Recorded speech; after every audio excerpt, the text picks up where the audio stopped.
collectivité locale ya xaalis ba kenn du xam lañu koy doyee. Il n'y a pas de lumière dans tout Golf Nord, hein. Il n'y a pas de lumière, quoi.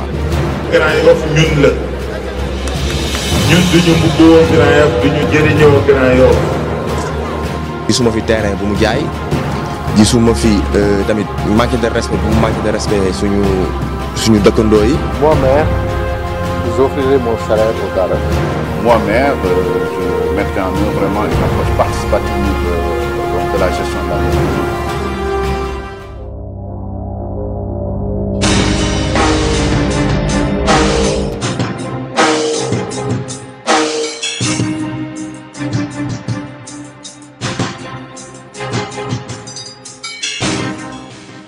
Mermoz Sacré-Cœur est le coin où il fait beau vivre, diront certains anciens du pôle dakarois, du fait que ce site constitue un cadre tranquille parmi les moins peuplés de Dakar.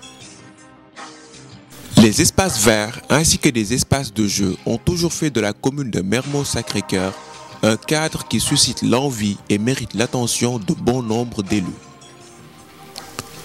Ce site reste remarquable malgré des problèmes conjoncturels. Ici, Barthélémy Diaz, en self-made man, s'est imposé à l'heure voulue et continue de croire aujourd'hui encore à son ambition de tenir haut un certain prestige dans cette commune qu'il a vu naître et grandir. Sa vision est constante et toujours aussi tenace telle que lui-même est connu dans l'espace politique.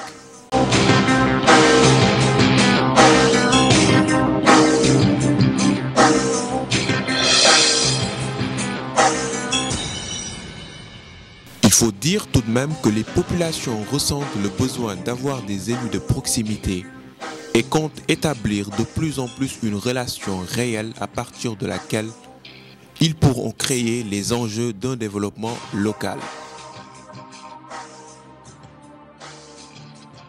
Vraiment man bi may dëkk ci koñ bi yàgg na mais xaw ma ko woon kan mooy Barthélémy mais bu mu fi nekkee wax dëgg yàlla man awma tiit ak mer boo xamante ni mu ngi sama xol quoi parce que gisuma fi terrain bu mu jaay gisuma fi tamit manque de respect bu mu manque de respect suñu dëkkandoo yi jox nañu respect bu ñu rombee daf ñu jox cër te tamit am na réalisation yoo xam ne mu ngi koy def ba pare wax nañu ci loo xamante ni surtout si acte 3 de la décentralisation bi convaincre nañu ci loolu noonu ba nga xamante ni liggéey bi ñun satisfaire nañu quoi am nañu contentement wax dëgg yàlla mais ñun ñii tey lu ñuy xaar ci moom te yaakaar nañ dina ko def mooy mu defaral ñu suñu environnement te mu ngi ci tànk yooyu noonu avant élection yi sax mu ngi ci tànk yooyu noonu parce que boo xoolee mbalit bi daan am fii ci Sacré-Cœur yëpp dindi na ko mu ngi koy commencé def te mu ngi day dox ay tànk man tase naa ak moom am na benn jour dama dox ay minuit ma gis ko mu taxaw moom kese di xuloo gars yi fii nii mooy gars yi këpp camions yi te pourtant mënoon na ko bañ a def si en tant que maire mënoon na wax kilifa la wala dara bàyyi ma yónni sama booy yi wala dara mais moom moo jug ci boppam tànkam dem di ko def te man maa ci teg sama bët maa ko gis donc yooyu noonu kon da ngay am yaakaar ni kon dina def lu mu wax dina ko def te man nitu kaddu la Barthélémy ñëpp xam nañ ko ñëpp xam nañ nitu kaddu la te lu mu wax da koy def moo tax ñun gëm nañ ko te jeune bi fii ñu ngi si ginnaawam fii Sacré-Cœur 3 quoi ñu ngi si ginnaawam ñun. Encore faut-il fouiller dans les vieux dossiers du sieur Diaz? N'est-il pas nécessaire de lui faire passer un test grandeur nature, dans le seul souci de l'entendre et de bien l'entendre?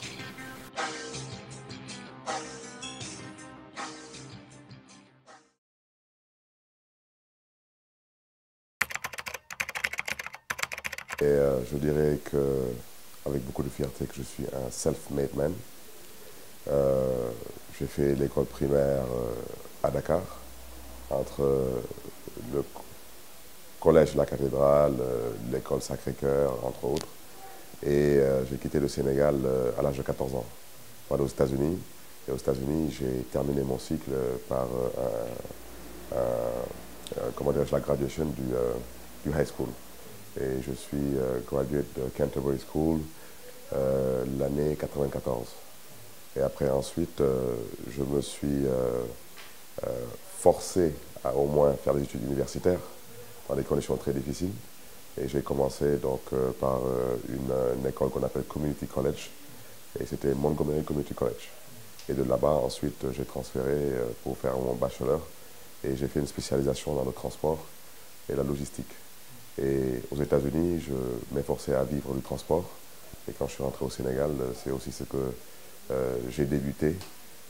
Et c'est ce que je continue à faire jusqu'à l'heure où je vous parle. Et à l'heure où je parle, je fais aussi bien du transport que de l'agriculture. Donc je suis agriculteur et transporteur. Je suis allergique au bureau. Je suis allergique à, comment dirais-je encore, à toutes ces formules qui intéressent, comme je dis souvent, les intellectuels du dimanche.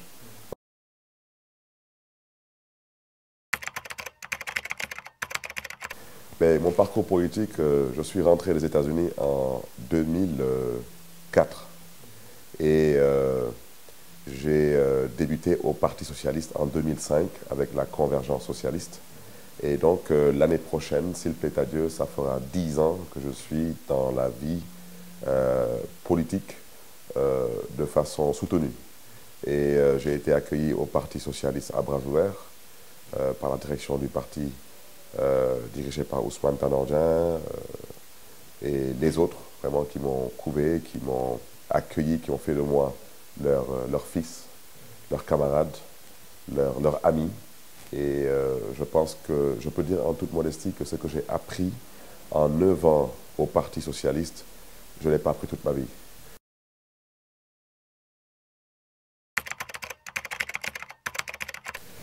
Mais ce que je peux dire que nous avons pu faire, je ne dirais pas je, parce que je ne vote pas le budget, ni le compte administratif. Je dis que sur un budget déjà de 250 millions, je souhaiterais expliquer comment ce budget est recouvré. Les premières, disons, montants recouvrés, ce sont plus ou moins les fonds de dotation de la ville de Dakar. Et en plus de cela, nous avons la taxe sur l'électricité consommée. Donc la taxe sur l'électricité consommée nous rapporte à peu près 100 millions par an. Et le fonds de dotation de la ville de Dakar nous apporte aussi à peu près 100 millions par an sur la base de la démographie. Et ça, c'est fait avec le concours, bien sûr, de l'État. Et je rappelle que c'est le préfet qui prend un arrêté préfectoral pour dire que telle commune sur la base de sa démographie et telle autre sur la base de sa démographie, vous aurez un montant estimé à temps. Voilà. Donc 100 millions viennent de la Sénélec, 100 autres millions viennent de la ville de Dakar et le restant, à peu près 50 à 70 millions, c'est ce qu'on recouvre sous la voie publique. Les vendeurs de véhicules, tous ceux qui occupent la voie publique. Bon. Je rappelle aussi que cette commune, c'est la seule commune où on n'a ni marché, ni gare routière, aucune boîte de nuit. C'est-à-dire que nous n'avons pas les ressources nécessaires pour à la limite, pour pouvoir poser des actes qui puissent, quelque part, enchanter la population. Mais je veux d'abord revenir à votre question, mais en disant avec force qu'il n'y a aucune commune dans Dakar, y compris celles qui ont plus d'1 milliard, où il fait mieux vivre chez eux que chez nous.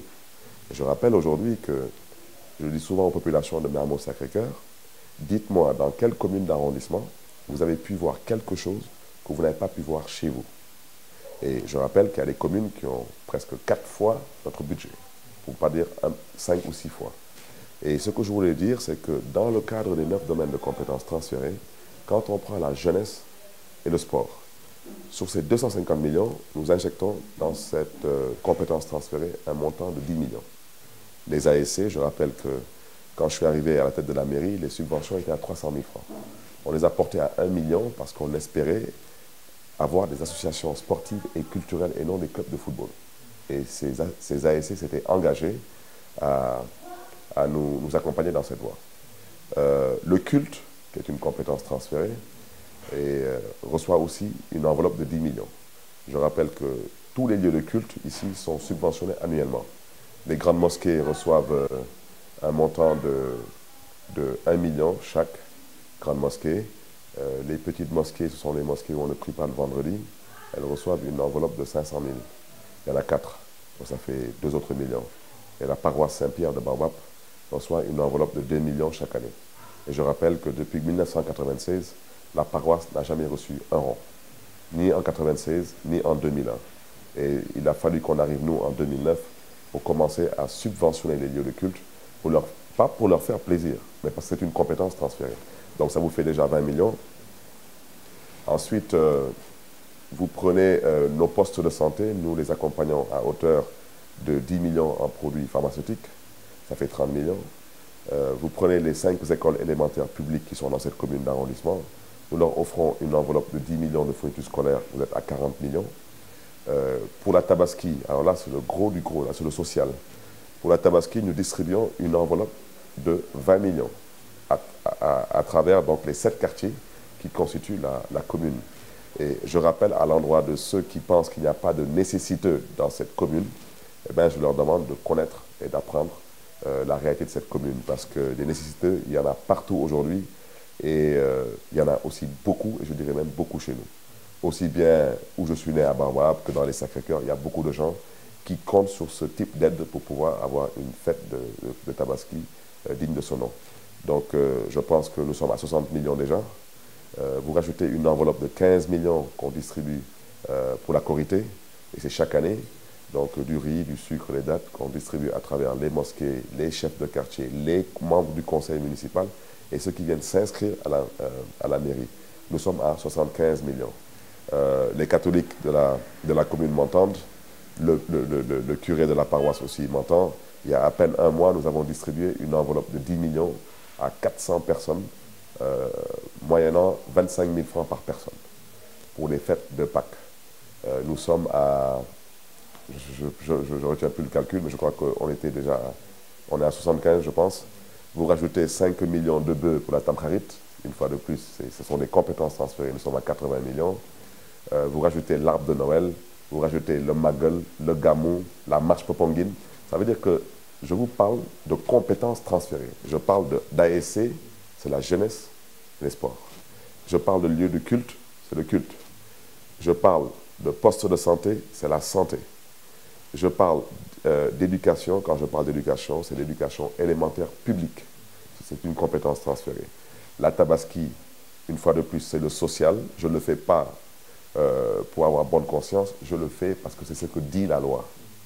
Que ce soit pour la Tabaski, la Korité, la Noël, la Pâques. C'est-à-dire que sur un budget de 250 millions en moyenne, vous avez 100 millions que vous êtes obligé de redistribuer. Parce que ce sont des compétences transférées. Ça veut dire que je n'ai pas le droit, moi, Barthélémy Diaz, de dire aujourd'hui que tel ASC ne va pas recevoir sa subvention parce que, voilà, ce qu'ils font ne m'intéresse pas. Non. Je suis obligé de le faire. Dans le cas contraire, ces gens peuvent saisir le sous-préfet et le sous-préfet peut prendre des mesures adéquates pour que ces gens puissent rentrer dans leurs droits. Alors, donc, il vous reste à peu près une enveloppe de 150 millions sur lesquels il y a une masse salariale assez importante. Je dirais une masse salariale qui tourne entre 75 et 80 millions. Il y a des agents de la mairie qui sont dans les écoles, il y a des agents de la mairie qui sont dans les postes de santé, il y a le personnel basé à la mairie, aussi bien ceux qui font le désensablement que ceux qui sont à l'état civil, ceux qui sont à la voirie, ceux qui sont à la comptabilité. Et ça fait lourd. Ensuite, il faut payer le courant, il faut payer l'eau, il faut payer le téléphone. Je vous donne une idée de comment le budget est recouvré et comment le budget est dépensé.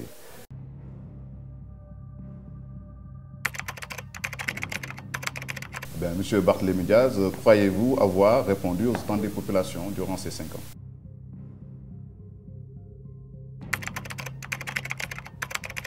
Mais je pense que j'ai répondu aux attentes des populations.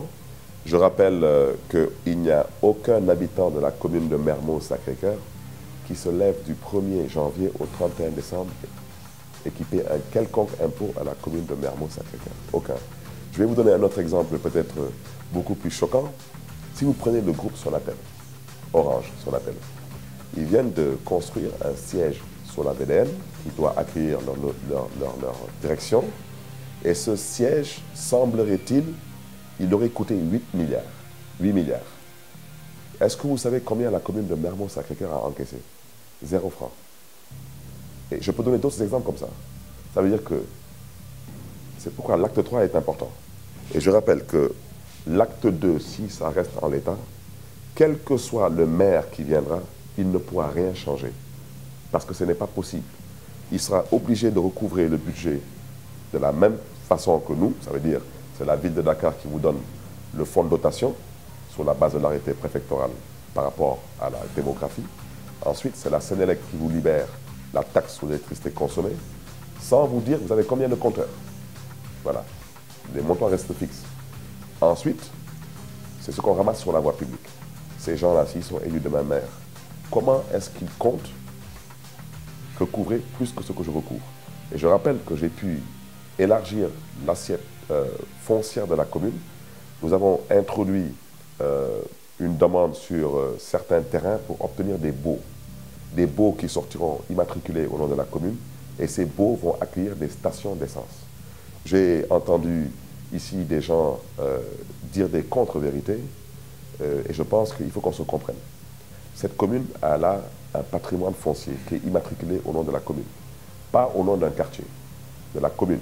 Le peu de terrain que nous avons, nous allons voir aussi comment en faire des terrains aussi bien de loisirs pour le 3e âge que de sport pour la jeunesse, et que les femmes aussi puissent s'y retrouver.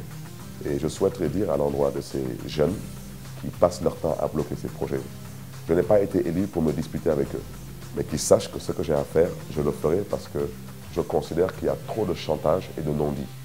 Et je considère que ce n'est pas la peine de se battre ou de se disputer, parce que j'ai été appelé il y a à peine un mois sur un terrain ici.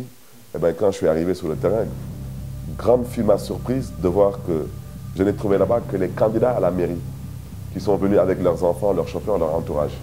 Et je disais au commissaire, mais où est la population? Ce n'est pas la population, ça. À ces gens, comme je leur dis encore une fois de plus, si vous n'avez rien à proposer, de grâce, arrêtez de menacer, parce que vous ne menacez franchement personne. Et je pense qu'il faut savoir raison garder, parce que ce qu'on est en train de faire, ça dépasse nos personnes, c'est pour nos enfants, nos petits-enfants, et éventuellement pour aussi l'image de la commune.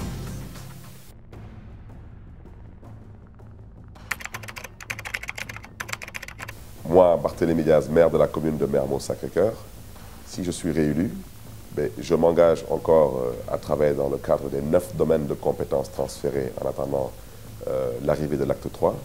Et à ce titre, je rappelle que nous espérons travailler cette fois-ci avec un budget beaucoup plus considérable, parce que nous avons pu identifier des sites qui devront accueillir les stations d'essence, et ça nous rapportera à peu près quelques 150 millions supplémentaires par an. Je rappelle aussi que le foncier que nous avons dans cette commune, je m'engage à le valoriser de concert avec les populations, les délégués de quartier, les imams. Et je rappelle encore une fois de plus qu'il faut qu'on apprenne à se respecter. Et à ce titre aussi, je tends la main à tout le monde, aussi bien les candidats que la société civile. Et je les invite à ce qu'on puisse ensemble construire l'avenir et ensemble servir les populations de Mermoz-Sacré-Cœur et non se servir des populations de Mermoz-Sacré-Cœur.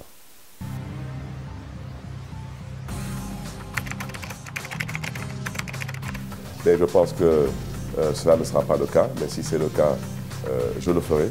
Et je lance aussi un appel à tous les candidats pour qu'on puisse faire une campagne civilisée. Et à mes partisans aussi qui me suivent, je leur demande de respecter nos adversaires. J'ai eu à accueillir une caravane assez bien organisée qui est passée devant chez moi. Et j'ai eu à les saluer, à les encourager. Et j'invite mes partisans, mes sympathisants, partout dans la commune, à en faire de même. Ne répondez pas à la provocation, parce qu'il n'y a pas de quoi fouetter un chat. Et aussi, surtout, mettez tout le monde à l'aise, parce que comme disent les Wolofs, li yëpp ëllëg ci nettali lay mujj.